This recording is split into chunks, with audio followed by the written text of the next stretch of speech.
হোটেলে এখন রেস্ট করব।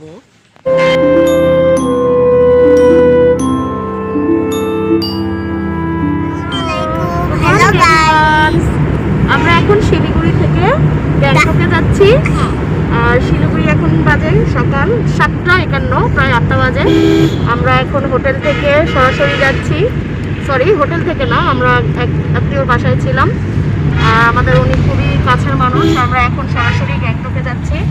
আর আমাদের সাথে দাদা যাচ্ছেন। দাদা অবশ্যই আপনাদের আমরা যেগুলো লোকেশন ভিউ দেখাবো অবশ্যই দাদা আপনাদের সাথে পরিচয় করায় দিবে, তাহলে অবশ্যই কিন্তু সাথে থাকবেন। আর আমরা সকাল সকাল যেহেতু বেরিয়েছি নাস্তা করব, সেটাও সবাই শেয়ার করবো, সবাই সাথে থাকবেন।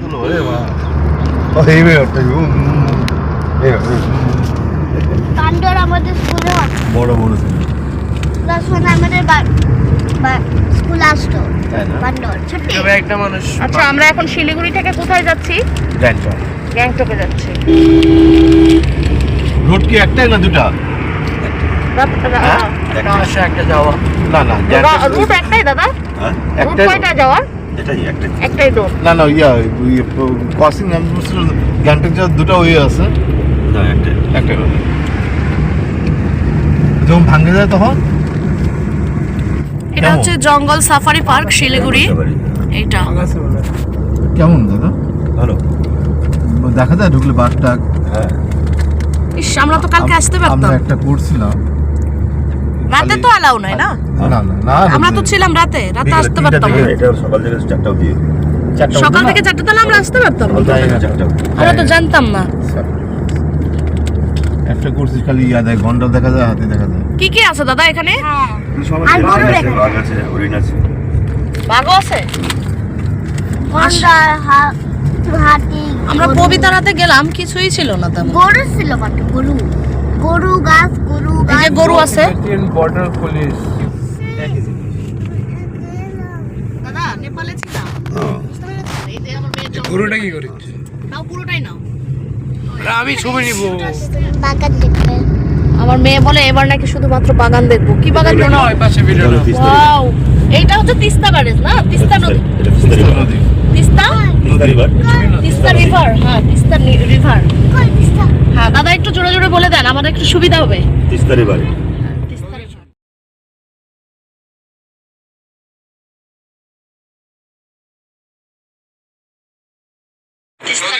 শুধু কি নদীই দেখবো আর গাছপালা দেখবো না, তা কি করে হবে? তাই আমরা নদী দেখা শেষ করে এখন আমরা গাছপালা পাহাড় এগুলোই দেখবো।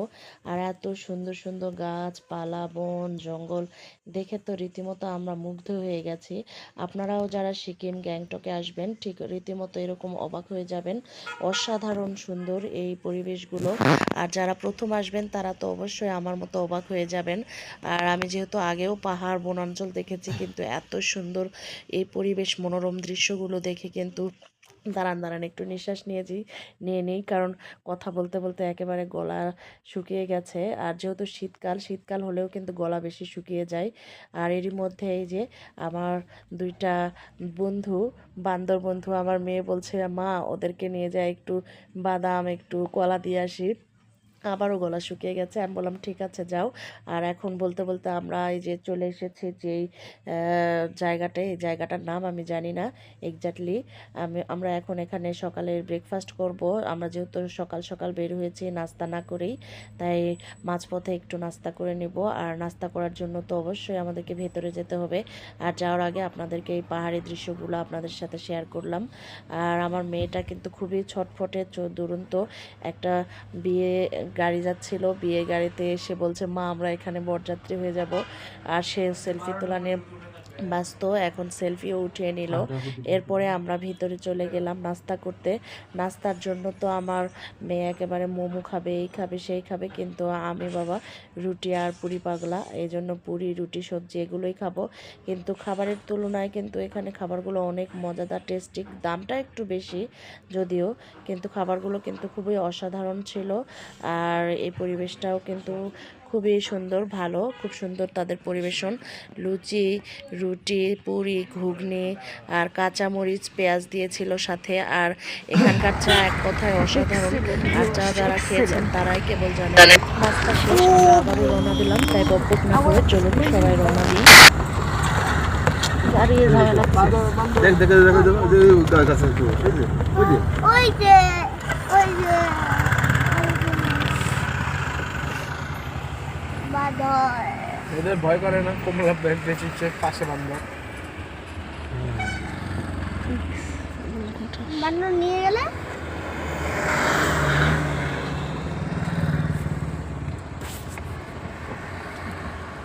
বান্দর একটা একটা করে নিয়ে যাবে।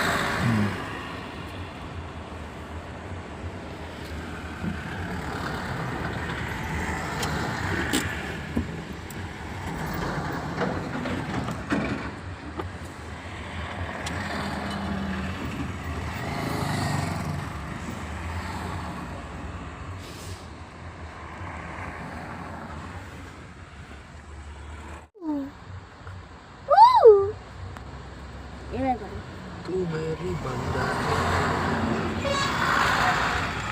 দাঁড়া আছে এটা, ওদিকে মন টার্নিং আছে এদের ভয় করে না, কমলা বেঁচেছে পাশে বান্ধব দাঁড়া আছে বাবা। গেলে আমার ধাবড়া দেয়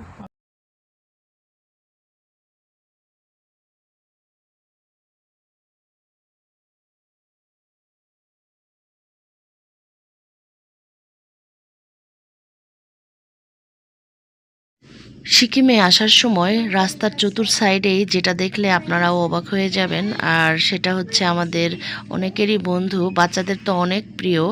এটা হচ্ছে মানকি ভাই। আর এই যে এত উৎপাত এদের, মনে হচ্ছে আপনাদেরকে এসে খামসি দিবে, কিন্তু ভয় পাওয়ার কোনো কারণ নাই, বরং আপনারাই ওনাদেরকে উৎপাত করবেন। সাইডেই তারা বসে থাকে। আর মার্শাল্লাহ এত সুন্দর সুন্দর পাহাড়, তাই এত সুন্দর ভিউ লেকগুলো আমি আপনাদের সাথে শেয়ার করলাম। আশা করি সবার ভালো লাগবে। আর বলতে বলতে আমরা চলে এসেছি সিকিমে। Welcome to Sikkim. এখন আমাদেরকে সিকিম ওয়েলকাম জানাচ্ছে। এখন আমরা এর মধ্যে ভিতরে প্রবেশ করার জন্য আগে আমাদের যে কাজগুলো, আমরা যেহেতু ফরেনার, আমরা বাংলাদেশি, আমাদেরকে অনেক কাজ আছে এখানে, আমাদেরকে এগুলো মেনটেন করতে হবে। আর আমরাও এগুলো আগেই সেরে নিলাম, অফিসিয়াল এই কাজগুলো। আর যাই হোক, এগুলো গোপন নাই বা বললাম, আমরা এই কাজগুলো কমপ্লিট করে নিয়ে তারপরে সিকিমের ভিতরে প্রবেশ করব। আর কি কি করব অবশ্যই কিন্তু আপনারা ভিডিওতে পুরোটাই দেখতে থাকবেন, পেয়ে যাবেন। আর এই কাজগুলো করার জন্য তো কিছুটা সময় লাগবে। আমরা ধৈর্য সহকারে দাঁড়িয়ে আছি লাইনে, আর কাজগুলো ভালোভাবে ওনারা আমাদেরকে করে দিলেন। আমাদের কাজ কমপ্লিট। এখন আমরা আবার বাড়িতে রওনা দিয়েছি। আর এই যে এত সুন্দর মেয়ে, আকাশের খেলা আপনাদের সাথে শেয়ার করব।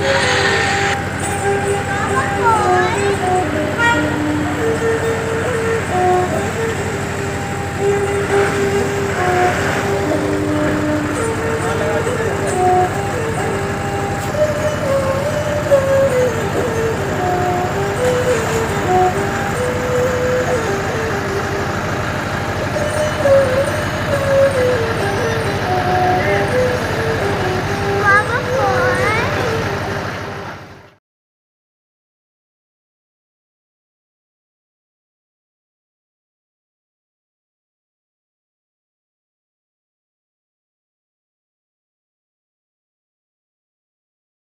অনেক ভালো লাগলো না ওনার কিন্তু টোনটা শুনে, আমার কিন্তু মনটা অনেক ভরে গেছে। আর এখন আমরা সিকিম গ্যাংটকে পৌঁছে গেছি আর ভেতরে চলে এসেছি। এখন আমরা পুরো শহরের ভিতরে, আর আস্তে আস্তে করে আপনাদেরকে এই ভিউগুলো দেখাচ্ছি। আর আমরা এখন যে হোটেলে থাকবো, সেই হোটেলটাই আপনাদেরকে সবাইকে শেয়ার করলাম। আর আপনাদেরকে পুরো বিল্ডিংটা উপর সাইড থেকে ধরে দেখালাম, আর সাইডটাও ভিউটা নিয়ে নিলাম।